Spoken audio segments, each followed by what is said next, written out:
Bonjour, bienvenue dans ma nouvelle vidéo, j'espère que vous allez bien. Dans cette vidéo, nous allons surtout rester dans la cuisine. Je vais vous montrer une super recette de tarte aux myrtilles prête en 10 minutes et une petite astuce pour nettoyer ses tasses à café. Mais avant de s'amuser à faire tout ça, on a quand même le ménage quotidien à faire. Malheureusement, on ne peut pas y couper. Donc forcément, je commence par débarrasser le lave-vaisselle, ce qui me permettra d'être tranquille pour faire tout le reste. C'est vraiment, comme je le dis à chaque fois, priorité number one. Et bien sûr, j'essuie là où il y a encore de l'eau, tout ce qui est passoire, ce genre de choses, et je range directement.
Allez, on commence par nettoyer les tasses à café. Vous pouvez voir vraiment les traces qui restent. Du coup, quand on reçoit du monde, on ne se sert même plus de ces tasses-là parce que vraiment, elles ne sont pas dans un état possible. Même si, avec la pierre d'argile, vous allez voir, ça part. Mais immédiatement, il n'y a plus du tout de traces parce que malgré le lave-vaisselle, ça ne part pas. Donc, c'est tout. Je prends l'éponge, j'humidifie, je mets de la pierre d'argile. Vous allez voir, je rince. Il n'y a plus rien du tout. Ça m'a pris 10 secondes. Donc, je prends bien le temps de le faire sur toutes les tasses. Et comme ça, je sais que ça fera de nouveau propre. Même si ça l'était déjà, mais quand il y a des traces comme ça, c'est vrai que ça donne pas envie spécialement de boire dedans. Encore moins de s'en servir quand on a des invités. Donc, une fois que j'ai mis la pierre d'argile, que j'ai frotté, je rince. Mais après, je mettrai au lave-vaisselle pour être sûr que tout soit bien rincé, tout soit bien nettoyé. Et comme ça, je sais vraiment que ça fera l'affaire.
Une fois que j'ai mis les tasses au lave-vaisselle, je me rends compte qu'il y en avait une déjà dans le lave-vaisselle, que du coup je n'avais pas fait avec la pierre d'argile. Également une autre tasse à côté de la cafetière et la tasse qu'on laisse toujours au niveau de la cafetière pour récupérer quand il y a le rinçage. Donc il y a également du café dedans, en tout cas des traces de café. Donc j'avais pas envie de le faire, on va pas se mentir. Je me dis allez. Coup de courage, allez, je fais les 3, comme ça on n'en parle plus, c'est fini. Pas besoin de les renettoyer dans 2 jours quand je me rendrai compte qu'il m'en manquait 3. Donc c'est pour ça, allez, hop, comme ça c'est fait. Et cette astuce fonctionne vraiment très bien. Ensuite, nous allons passer à la préparation de la tarte aux myrtilles. Donc moi, je fais ça tout simplement parce qu'il me restait de la pâte brisée dans mon frigo. Donc je mets de la cassonade directement sur la pâte. Je passe le rouleau vraiment pour bien que le sucre colle au niveau de la pâte et je retourne la pâte. Je repasse un petit coup de rouleau parce que effectivement le sucre va rester sur l'extérieur. Ensuite, je prends les myrtilles. Je vais mettre 3 cuillères à soupe de cassonade. À chaque fois, je mélange et je vais rajouter 3 cuillères à soupe de maïzena. Bon, j'en ai peut-être mis un petit peu plus, mais c'est pas gênant. Je mélange bien et ensuite, je vais rajouter le zeste d'un citron entier ainsi que le jus.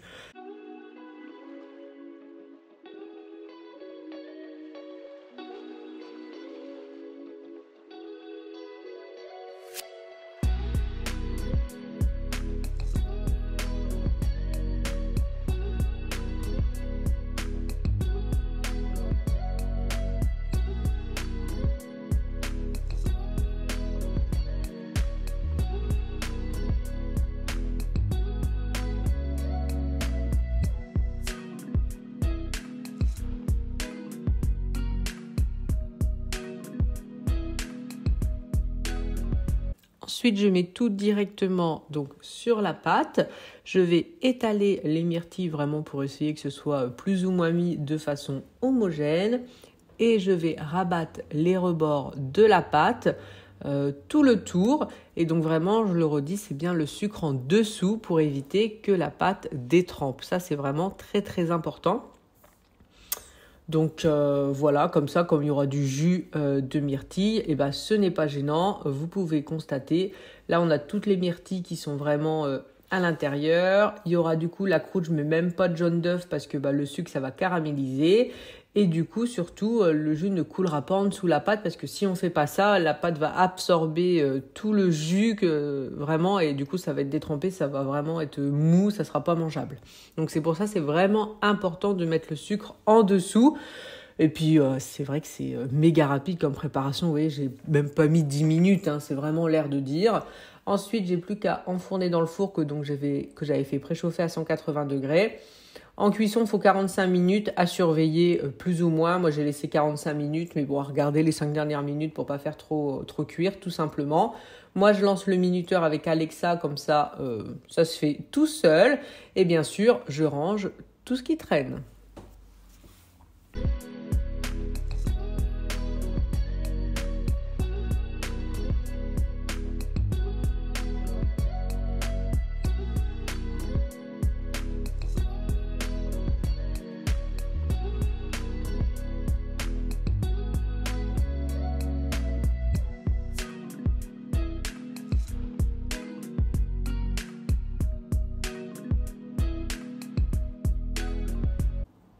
J'en profite pour nettoyer tout de suite le rouleau à pâtisserie et également la plaque qu'il y avait dans le four qui est un petit peu sale. Donc je me suis dit, allez, je vais passer un petit coup d'éponge dessus, comme ça sera propre. Pas besoin de la nettoyer plus tard. Je gagne du temps sur l'avenir.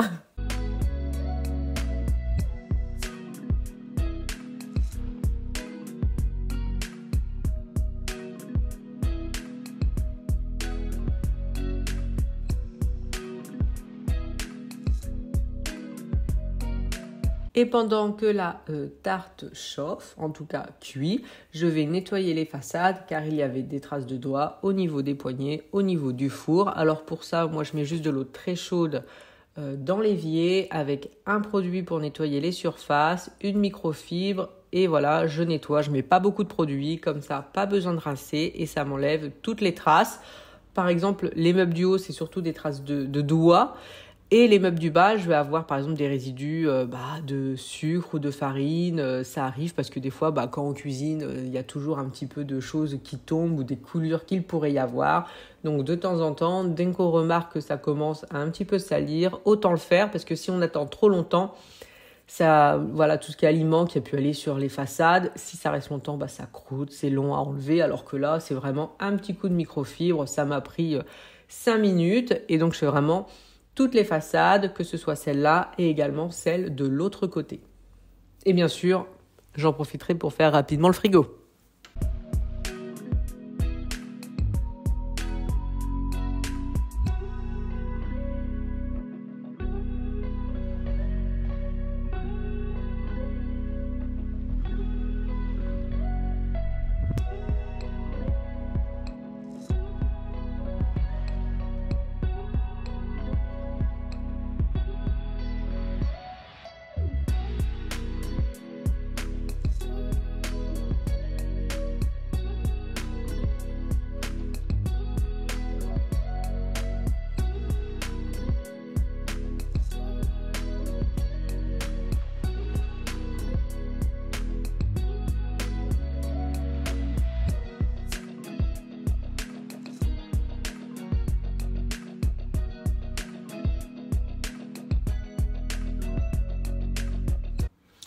La tarte aux myrtilles est prête, donc j'enlève le papier cuisson et je vais couper une part pour goûter tout de suite. Je vais mettre un petit croc, l'air de dire, en attendant le goûter. Je mets un petit peu de sucre glace, je coupe une part, je vois bien que la pâte est bien cuite et franchement délicieux, vous voyez. Au niveau de la pâte en dessous, voilà, ça n'a pas détrempé, donc c'est parfait. Et c'était un régal honnêtement. Merci beaucoup d'avoir regardé la vidéo et je vous dis à très très bientôt pour une prochaine vidéo.